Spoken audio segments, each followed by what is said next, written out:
covering the world of professional wrestling. This is the Signature Spot with Chris Toplack. 3, 2, 1.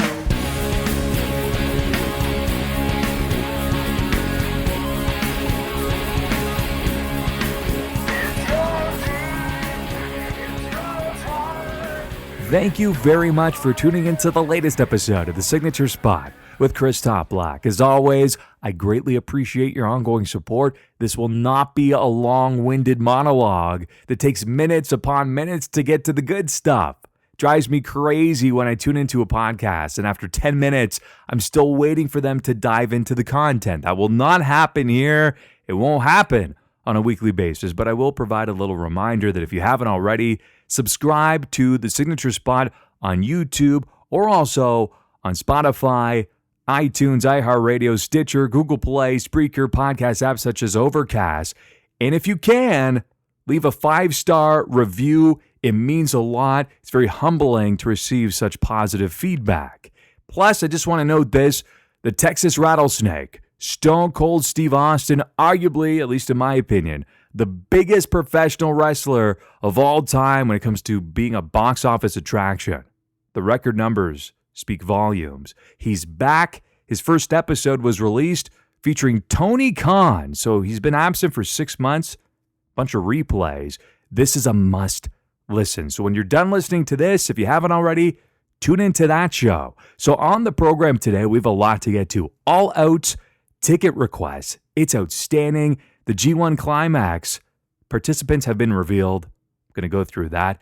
Grading each main roster NXT Call Up from 2018 to the present day. Raw, SmackDown recaps, and also predictions for WWE Stomping Grounds. Your weekly recap. I promised you we were going to dive right in. Let's start with easily the biggest news of the week. It belongs to All Elite Wrestling. Last Friday, tickets went on sale for All Out, taking place on August 31st. This time around, tickets sold out in an incredible 15 minutes. They keep topping themselves, according to Forbes. Despite an arena capacity of just over 10,000, upwards of 137,000 tickets were requested. The demand for this event was much higher than it even was for WrestleMania 35. So, numerous reasons as to why, but here's a few. Quality, we're going to expect it, we're going to receive it. Fair price points. And also, the fact that fans are craving a true alternative. We get all of that on August 31st. By the way, when I mentioned fair ticket pricing, here's a great example. So ringside will cost you about $190 for All Out. Ringside for WWE Stomping Grounds, over $600. That tells you all you need to know. The participants in New Japan Pro Wrestling's G1 Climax were recently announced, and if you're unfamiliar with the format, the G1 Climax features 2 blocks of wrestlers. They wrestle each other in a round-robin style. The winner will challenge for the IWGP Heavyweight Championship at Wrestle Kingdom 14, taking place January 2020. Also, and I love this fact because this means every win matters. Any wrestler who manages to defeat a champion in the tournament will be eligible to challenge for that champion's title. Here's a great example. So Zack Sabre Jr., he's the RPW British Heavyweight Champion. So let's say somebody defeats him, they can challenge for that championship later on. It's a great concept. I'm not going to run down every single name, but here's a few from Block A. You have Okada. He's the IWGP Heavyweight Champion, so he wins.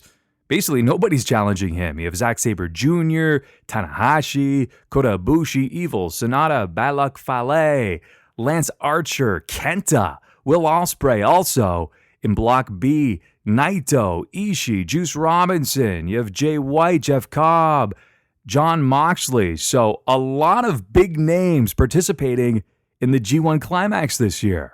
The opening night will take place at the American Airlines Arena in Dallas on July the 6th. That's right, American turf. The tournament will conclude back in Japan on August the 12th. So for an AEW contracted wrestler such as Jon Moxley, he's only allowed to wrestle for New Japan Pro Wrestling in Japan and not on American soil. This makes complete sense. In fact, taking place in Dallas, going to be Okada versus Tanahashi, Kota Ibushi versus Kenta, Will Ospreay versus Lance Archer, Evil versus Bad Luck Fale, and then we have Sonata versus Zack Sabre Jr. That is stacked. And then also a big one as well too is Jon Moxley will be competing the next Saturday, July the 13th. So I am super excited for the G1 Climax 29.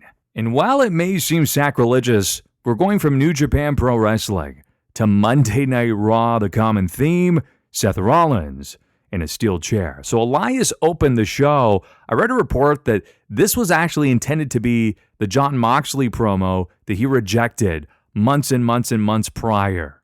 I don't know if there's validity behind it, but there's some similarities. He claimed that he was chosen as the special referee for the Universal Championship match. Seth Rollins jumped him from behind with a steel chair and mercilessly beat him up. Then each opponent in the Fatal 5-Way came out, got in some offense on Elias. You would think he was on his way out of the organization based on this beatdown. Ricochet defeated Braun Strowman, The Miz, Cesaro, and Bobby Lashley in a 5-way elimination match to earn a United States Championship match against Samoa Joe at WWE Stomping Grounds this coming Sunday. I will have predictions momentarily. Next to Ricochet, Cesaro received arguably the biggest reception. So it was disappointing to see him eliminated first. Sadly, some things never change. After Bobby Lashley was also eliminated by Braun, they both came back down, being Cesaro as well, to assist Ricochet. So then Ricochet took out Braun Strowman. He was selling the leg injury very, very well during the final stretch where he defeated The Miz with the 630 splash. He also fought off Joe after being jumped from behind. Hopefully, this is the start of Ricochet being positioned as a much more prominent talent as he's truly special and undoubtedly popular with the live audience. The man, Becky Lynch, came out to a loud ovation and quickly called out Lacey Evans. After Lacey ran Becky down and attempted to enter the ring, the man landed an exploder suplex, threw on Lacey Evans' hat, if you want to call it that, I guess, and then left the ring. Daniel Bryan and Rowan showed up, with Bryan running down the Los Angeles crowd along with the entire Raw roster. The Viking Raiders showed up, stared a hole through both of them, and promptly defeated their jobber opponents in roughly 30 seconds. That's that. In a backstage promo with Gallows and Anderson, AJ Styles basically told them to stop being complacent and to get motivated. Truth be told, they are two criminally misused talents, and hopefully their fortunes have changed after this evening. I would love to see those three reunite on a permanent basis. How about you? Heath Slater crashed Shane McMahon's party, it was a private one, by asking for a raise as they were all indulging in some surf and turf. As expected, he was denied. Shane did note, hey, you were a man to come in here for entering my private party and asking for a raise, but now you can leave like a man too. So Drew McIntyre followed him out and appeared to be sympathetic by offering him some money. Then he pummeled Heath with punches. He slammed his head against some equipment cases. The Revival scrambled to put bills in their pockets and went back in with Drew. A funny visual. Overall, a pretty effective segment. Kevin Owens and Sami Zayn were in the ring. They introduced Baron Corbin. They turned down the opportunity to be the referee. EC3 then made his entrance wearing a referee shirt. Sadly, he got viciously beat down by Seth Rollins with a steel chair. It was EC3's most prominent spot in months. It's really rather sad. More on him during the topic of the week, where I actually grade NXT Call Ups to the main roster. The New Day then showed up with EC3's limp body. They officially made it a 6-man tag team match. The New Day, with Kofi Kingston, Big E, and Xavier Woods, defeated Kevin Owens, Sami Zayn, and Baron Corbin in a best out of 3 falls match. After Corbin accidentally hit Zayn with a clothesline, Owens nailed him with a super kick. Both Owens and Zayn left Corbin to fend for himself. Obviously, it did not go smoothly. As noted by reporter Sean Sepp, Kofi Kingston has won 16 consecutive televised matches and is unbeaten in his past 43, which is just truly incredible when you consider the amount of matches there. Also, I counted about 10 wrestlers, that's double digits, from SmackDown who appeared on Raw. So far more than that 4 wildcard limit because that got thrown out the window in a hurry. Paul Heyman introduced himself, minus Brock, of course, but teased a cash-in. Maybe Sunday, maybe next Monday, maybe never. Brock Lesnar may never make an appearance. Who knows? A good promo, but he doesn't seem as inspired as of late with drawing out this cash-in, at least to me. After Seth Rollins caught Eric Young shaking hands with Baron Corbin, he beat him down with a chair too. That was despite the fact that Young claimed he wasn't going to take Baron up on his offer to be a special referee. But hey, Seth Rollins is in DTA mode, don't trust anyone. The Usos defeated Gallows and Anderson in a short but enjoyable tag team match. The finish came when the Usos landed a double super kick on Gallows. Roman Reigns made his entrance. He called out Shane, who opted to appear on the screen instead. Remember, they were in the building. Once Drew McIntyre mentioned Roman's children, that was enough. He made his way backstage. He took out the Revival Andrew with Shane running to the ring. He ate a spear for his troubles, and I much prefer this version of Roman Reigns. He's most believable as the vengeful ass kicker who speaks volumes with his actions. Do my eyes deceive me? A women's tag team championship match on television? The Iconics retained over Alexa Bliss and Nikki Cross after Billie Kay rolled up Cross. Now, Bliss attempted to break up the pin, but Bayley pulled her off the apron.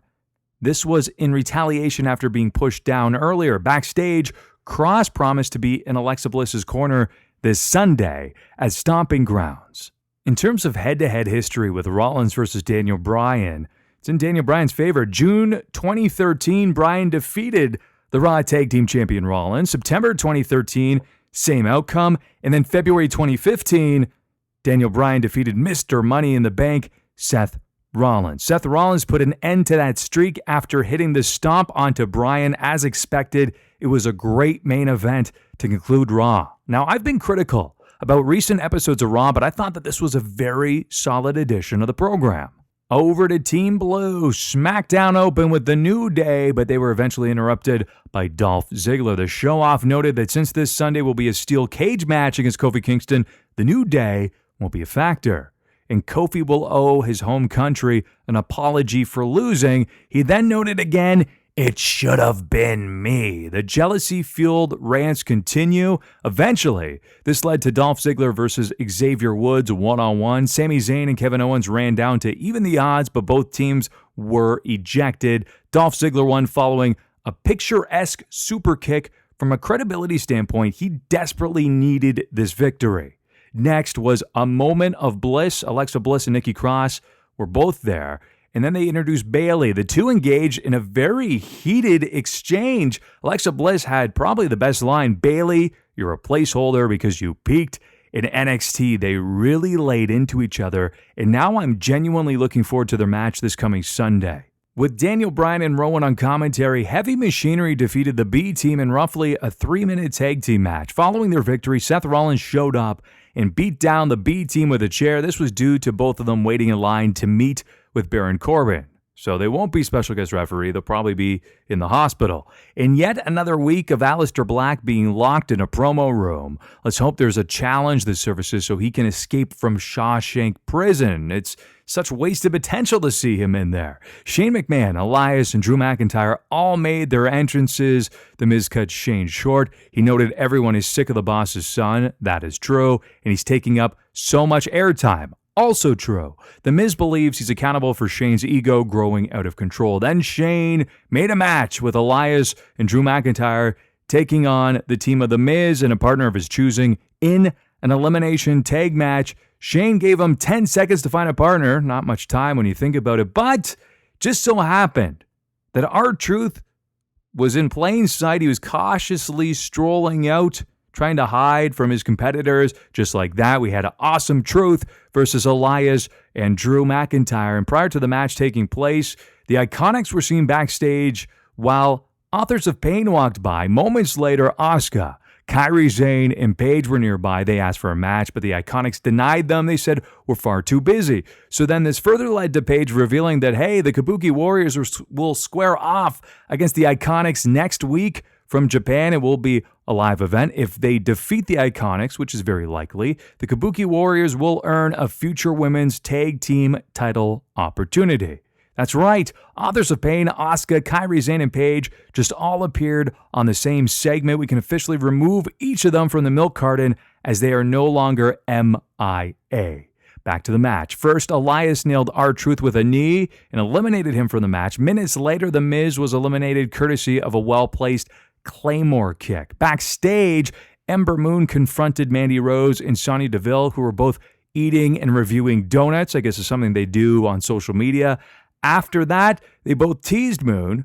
Ember snapped and attacked them both. This is likely leading to a match between Moon and Deville. Also worth noting, too, R-Truth quickly removed himself from the ringside area after several wrestlers ran down in an attempt to become the new 24/7 champion. So as R-Truth looked to escape, Drake Maverick, dressed as Carmella, he even had some fake breasts on as well, too. He rolled up R-Truth using the Jeep as leverage for the pin. I thought it was hilarious. To become the new 24/7 champion. Drake promptly drove off. It was over the top, but still entertaining. In the main event, it was Seth Rollins and Kofi Kingston teaming up against Kevin Owens and Sami Zayn. It was a 2 out of 3 falls tag team match. Rollins and Kofi Kingston won both pinfalls for the clean sweep. So there you go, 2 main roster episodes that were actually pretty stellar. The great Oscar Wilde once brilliantly stated there are only 2 tragedies in life. One is not getting what one wants, and the other is getting it. It's one of my all-time favorite quotes, and it immediately reminds me of NXT Superstars. The end goal, of course, is to get called up to Monday Night Raw or SmackDown Live. For some, it proves to be a successful move. For others, it proves to almost be one of the most damaging things that can happen in their career. So coming up next, I'm going to be brutally honest about it. I'm grading each main roster NXT Call Up from 2018 to 2019. Our topic of the week. Let's lay the groundwork first. I don't want to be biased. I want to be completely objective here. I'm going to grade every NXT star that has been called up to the main roster over the past year and a bit. In determining this grade, I'm looking at various categories, such as the amount of television time received, how well they have been booked. This includes matches, storylines, promos, and have they connected with the audience? So essentially, do the fans even care? Again, the timeline will be the spring of 2018 until the present day. I'm not going beyond the spring of 2018, or this episode could carry on forever. So let's start, and I'm going in alphabetical order here.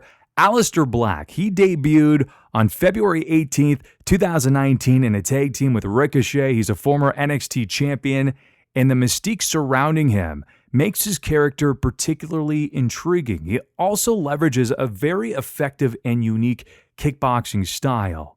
But ever since breaking away from Ricochet, Aleister Black has been trapped in a promo room demanding that someone challenge him. So my current grade is a C+, but this will likely change over the next couple of months for the better. I'm grouping these next 2 together because they are a pair and because, hey, I make the rules. So we have Andrade and Zelina Vega, tie. They debuted April 17th, 2018, so last spring. The former NXT champion and his manager, they were both drafted to SmackDown Live. His matches against the likes of Rey Mysterio Jr. and Finn Balor have been noteworthy, at least in my eyes. And I don't want to play politics here, but I can't imagine Andrade's career will suffer being in a serious relationship with Charlotte Flair.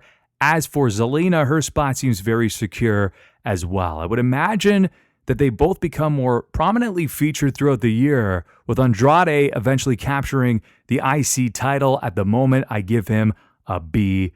The Authors of Pain.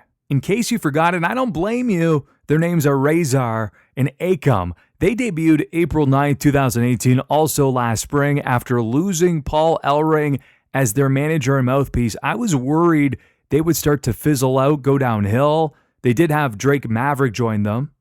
Little bit of a resurgence there. And while they did defeat Seth Rollins alone in a handicap match to capture the Raw Tag Team Championship, they also lost them about a month later to Rude and Gable. Unfortunately, Akam was on the shelf having knee surgery in January of 2019. As we saw on SmackDown, there was a brief appearance of the Authors of Pain, but at the moment, I'm giving them a C+.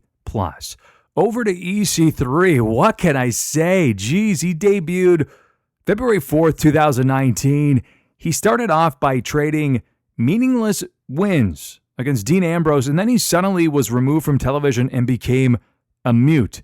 Now, he's a fixture in corny backstage segments where recently he has been seen holding a red Solo cup. If there is real liquor in there, I do not blame him for drowning his sorrows. Recently, his most prominent on-screen performance was during the previous episode of Monday Night Raw just recently, where he was viciously beat down with a chair by Seth Rollins.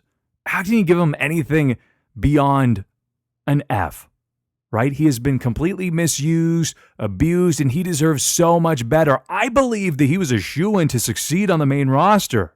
A prototypical Vince McMahon wrestler, right? He has the look, he has the body, he has the charisma, he's confident on the microphone, but for whatever reason, Vince obviously hates EC3, so his grade is an F.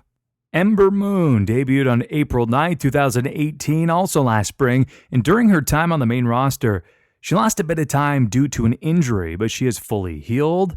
And while there was a moment in time where she was featured on Raw on basically a weekly basis, she has been undeniably lost in the shuffle, which is tragic. She's one of my favorite performers and easily one of the most talented female wrestlers on the roster and possesses so much potential. Currently, she's engaged in a storyline where Mandy Rose and Sonya Deville continue to pick on her backstage. Just recently on SmackDown, she knocked over some donuts. Her grade at the moment is a C+. Heavy Machinery debuted on January 14, 2019, just months ago. Otis is apparently the wild ladies' man, I guess, while Tucker tends to be the voice of reason. Either way, they haven't really been positioned heavily on the main roster, though their luck may turn around as they are expected to have an angle against the SmackDown Tag Team Champions Daniel Bryan and Rowan. In fact, they will face them this coming Sunday at WWE Stomping Grounds, but at the moment, I give them the grade of a D. Now we have the Iconics. That is Billie Kay and Peyton Royce. They debuted April 10th, 2018. What's odd to me is the fact that the Iconics were so much more heavily featured prior to winning the women's tag team titles at WrestleMania. Since then, we haven't seen much of them. Yes, they did appear on SmackDown. They will take on the Kabuki Warriors at a live event in Japan next week. But at the same time, will they continue to be featured on television? I hope so. I think so. Although on Raw, they did defend their championships for the first time in what felt like months, but at the moment, I'm giving them a C+. Kairi Sane debuted on April 16th, 2019. She's near and dear to my heart because she's one of my favorites in the game today as part of Paige's new tag team, the Kabuki Warriors, alongside Asuka. Since that point, they won a few matches, but they haven't really been featured much on television. Of course, they did appear recently where Paige announced on SmackDown that the Kabuki Warriors will face the Iconics next week in Japan. If they win, they earn a championship match. My grade, I have to give it an incomplete. We haven't seen enough of her for me to fully give a grade and to fully judge. I know that sounds like a cop-out, but judge what, right? Lacey Evans debuted on January 21st, 2019. After simply walking down the ramp and continuously waving to the audience week after week, Lacey has since then been feuding with Raw Women's Champion Becky Lynch. Even when Lacey briefly clashed with Charlotte, she was still heavily featured. Her promos failed to resonate with me as they're just simply hokey, and while her character is uniquely refreshing, it has been mishandled. The Sassy Southern Belle nickname is all sorts of awful. I can't move on without mentioning that. That said, though, based on how she's been featured, along with the fact that she's held her own against Becky Lynch, I'm giving her the following grade, B+. Lars Sullivan debuted on April 8, 2019 after attacking Kurt Angle on Raw. That's how you make a statement. Since then, he's also run through the Hardy Boys, Rey Mysterio, and Lucha House Party. He's currently injured, but while his promos are overly scripted and devoid of logic, he's been positioned very well as a monster. So I'm also giving him a B+. Leo Rush, there's a name you may have forgotten about. He debuted on June 26, 2018. At that point, he was featured on both 205 Live and Raw. He then became the voice behind Bobby Lashley, the Almighty, but was quickly removed from television after having reportedly a ton of backstage heat. Since then, he's just been posting on Twitter. My grade, at least at the moment, is incomplete. He hasn't been around a while. I mean, if I had to judge him, I guess I'd give him about maybe like a C+. We move along to Nikki Cross. She debuted November the 6th, 2018. Up until recently, she barely had any camera time, but now she has filled the role of Alexa Bliss's lackey, so her grade is a C+. No Way Jose debuted way back on April 9th, 2018. Without being highly critical, when was the last time No Way Jose received any semblance of a reaction? Sadly, this gimmick was already struggling in NXT, and it was clearly dead in the water, much like Adam Rose once he hit the main roster. I have to give him a grade of an F. Ricochet debuted on February 18th, 2019 in a tag team with Aleister Black. There was a point in time where he was the former North American champion, and he was meant to be kept undefeated on Raw. But that went out the window very quickly. And that being said, he's been heavily featured on Monday Night Raw in a series of matches against Cesaro, and they've undeniably been the highlight of the show. He also recently earned the right to face Samoa Joe for the United States Championship this coming Sunday. His reaction grows stronger every week. I'm excited to see that because I'm a big fan, and it's clear that Ricochet is an extremely special talent. They just need to feature him as one, but they might be starting to do so following Raw. I give him a grade at the moment of a B. We move to Sanity. That's Eric Young, Alexander Wolf, and Killian Dane. Sanity debuted June 19th, 2018, where they attacked the Usos. Following their big debut, they defeated The New Day. So how could this possibly go wrong? Well, it goes really wrong because they were kept off television for the vast majority of the year. Fans forgot they were even employed. Eric Young was drafted to Raw on April 15th, 2019, which again doesn't really mean much with this wildcard rule, which spelled the end of Sanity. Wolf now appears on NXT UK, and spoiler, Killian Dane is back with NXT in Orlando. My grade is an F. Do you agree or disagree with my grading? Let me know on social media. You're listening to The Signature Spot with Chris Toplack.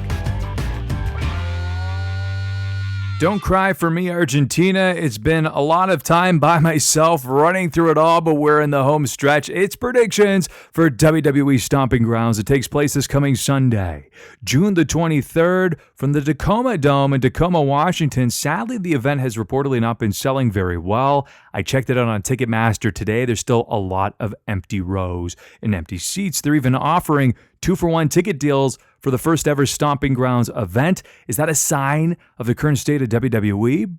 Could be. Also, ticket prices to be at ringside are $600. I don't believe this card justifies that. The kickoff show, 6 p.m. in the East. Main card, 7 p.m. in the East. 9 matches in total, along with several being announced this week. So let's kick it off what will likely be on the pre-show. It's The New Day versus Kevin Owens and Sami Zayn. With Kevin Owens and Sami Zayn constantly getting involved in Kofi Kingston's matches, this tag team match makes sense, but it was somewhat thrown together at the last minute. I imagine it will transpire on the pre-show, but I believe things will go a different way. My prediction is Kevin Owens and Sami Zayn. For the Cruiserweight Championship, it's Tony Nese defending his crown against Akira Tozawa and Drew Gulak. It's a triple threat match for the WWE Cruiserweight Championship. To make this to the point, I don't foresee Tozawa or Gulak being either individual to dethrone Nese, and even if I were proven wrong, it's highly doubtful that it occurs this coming Sunday. So my prediction is that Tony Nese retains his Cruiserweight Championship. Roman Reigns versus Drew McIntyre, a rematch of their lackluster WrestleMania 35 clash. Sadly, the main storyline has been Shane McMahon's constant one-upsmanship over Roman Reigns, and with Roman being pinned multiple times over the past month, another loss will effectively kill any momentum. So my prediction is Roman Reigns, but we'll see what happens. I wouldn't be surprised if somehow Shane gets involved and Drew gets that win back. SmackDown Tag Team Championship. It's Daniel Bryan and Rowan, the champions, defending against Heavy Machinery. Heavy Machinery earned this opportunity this week, or I believe actually last week, where they took on those tag team champions. I think it was like the Yolo County tag team champions, where they had those cardboard belts. Either way, yeah, it was hokey. Daniel Bryan claims this team is a joke and they are ill prepared for the spotlight. He did recognize their strength. WWE has done very little to build heavy machinery as a legitimate threat. So for that reason, my prediction is Daniel Bryan and Rowan retain their titles. For the Raw Women's Championship, it is Becky Lynch versus Lacey Evans, the man versus the sassy Southern Belle.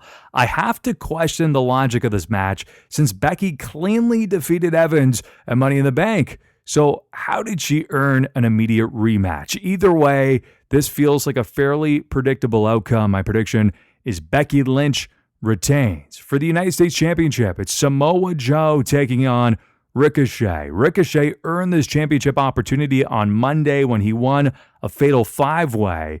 It's refreshing to witness a new feud, and based on Ricochet's reactions on a weekly basis, he was the right man to fill this spot. But I don't believe his time will be this coming Sunday, so Samoa Joe will retain his United States Championship. For the SmackDown Women's Championship, it is Bayley defending against the goddess, Alexa Bliss. Despite the fact Alexa Bliss is a Raw superstar, if you're keeping tabs, she's challenging for the SmackDown Women's Championship.